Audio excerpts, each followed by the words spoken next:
Bonjour à toutes, bonjour à tous. Alors, je fais à nouveau un petit peu de reprise d'œuvre parce qu'en fait, le code défaut de le voyant moteur, donc c'était à nouveau allumé au tableau de bord. Et donc j'ai repassé à nouveau mon petit lecteur OBD sur la voiture. Donc tout ça, c'était la précédente vidéo. Et j'ai effacé le code défaut, donc j'ai quand même un petit peu cherché parce que c'était à nouveau le même, donc toujours une histoire de capteur de position de pédale, donc qu'on appelle aussi capteur de papillon. Donc c'est le P0220 ou P0220, donc qui fait que le voyant moteur reste allumé au tableau de bord. Donc là, je ne l'ai plus sur le lecteur du diagnostic, je vous montre. Donc là, on a toujours mon application InCarDoc, donc qui est connectée en Bluetooth sur mon petit lecteur OBD sous le tableau de bord. Donc quand on appuie sur diagnostic, voilà, il me dit, voilà, ça cherche qu'il y a donc 0 code défaut. Donc j'avais tout effacé, donc ça c'était bon, c'était vu. Mais pour autant, donc je suppose que le problème va revenir si je ne le solutionne pas. Alors je me suis renseigné, et donc qu'est-ce que c'est que ce fameux code défaut P0220? Donc ça renvoie en fait au fonctionnement de l'accélérateur, donc qui sur cette voiture, comme sur beaucoup de voitures aujourd'hui, donc sont actionnés par un câble, c'est-à-dire que la pédale d'accélérateur donc tire sur un câble qui rejoint le papillon. Et dans cette voiture-là, le papillon n'est pas placé sous la pédale, il est placé dans le moteur. Donc je vais vous montrer où ça se passe.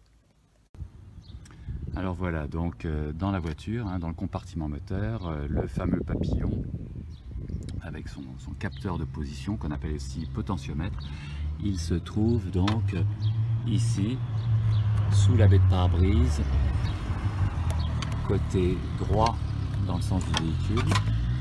Je vais essayer de caler ça comme ça. Donc voilà, le capteur de position de pédale, c'est ça, et donc c'est tout le potentiomètre. Donc ça permet en fait, là derrière, là ici vous voyez le câble d'accélérateur qui arrive, et puis donc cela permet donc quand le câble est tiré, et ben de faire voilà fonctionner. Vous voyez, il y a un ressort, donc quand on appuie sur la pédale, ça mouvmente le papillon comme ça, quand on la relâche, ça revient comme ça, et donc ça commande en fait le volume de gaz qui va être délivré dans les injecteurs. Donc il y a deux vis, une ici et une ici. Voilà, c'est deux vis de 10 à démonter pour sortir ce fameux potentiomètre. Donc je les ai déjà pré-dévissés. Ça, une première.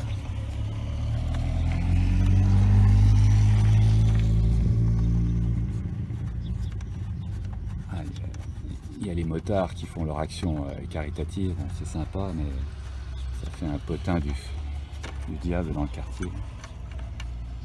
C'est pas ce que je préfère de leur chose. Voilà, donc là, la deuxième vis, elle est sortie. Voilà, et là je vais pouvoir sortir le tout. Voilà, ici.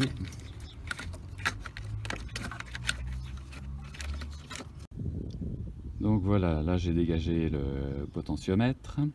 Donc il me reste la cosse électrique à démonter et le câble. Alors la cosse électrique, donc on soulève un petit peu le système de blocage, et puis derrière ça, je vais pouvoir le faire glisser. Voilà, la cosse électrique qui était là donc est partie.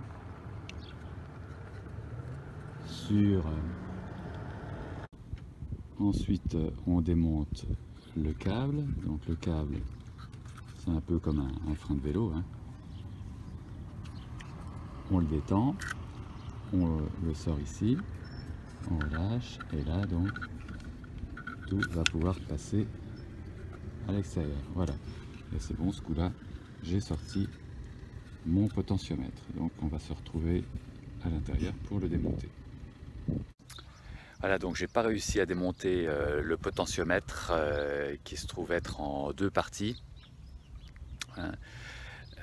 Et en fait, quand on arrive à le démonter, eh bien voilà, on nettoie les contacts qui sont entre les deux parties, parce qu'en fait, il s'accumule souvent entre ces deux parties du potentiomètre de la poussière, et c'est ce qui fait que les contacteurs électriques transmettent mal l'information à la pompe à injection et à tout le système ensuite d'admission. Voilà, donc j'ai pas pu faire ça, mais je l'ai un peu tapé dans tous les sens et je l'ai remonté. Alors pour le démonter, il faut des embouts Torx, mais percés, parce que c'est des vis spéciales.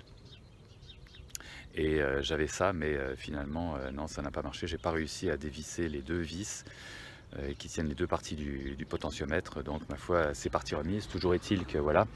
Donc la pièce, vous l'avez bien ici. Si je retrouve à nouveau le code défaut, je remplacerai carrément la pièce, hein, ça sera plus simple. Selon la marque, elle coûte entre 30 et 60 euros, et c'est pas bien compliqué finalement à remplacer par une neuve.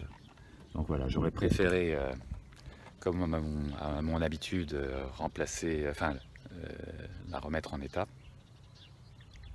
Mais voilà, donc je sais ce qu'il en est, c'est P0220, le code défaut, et ça renvoie toujours donc au potentiomètre que vous avez soit sous la pédale d'accélérateur, soit ici dans le compartiment moteur. Voilà. Allez, bye.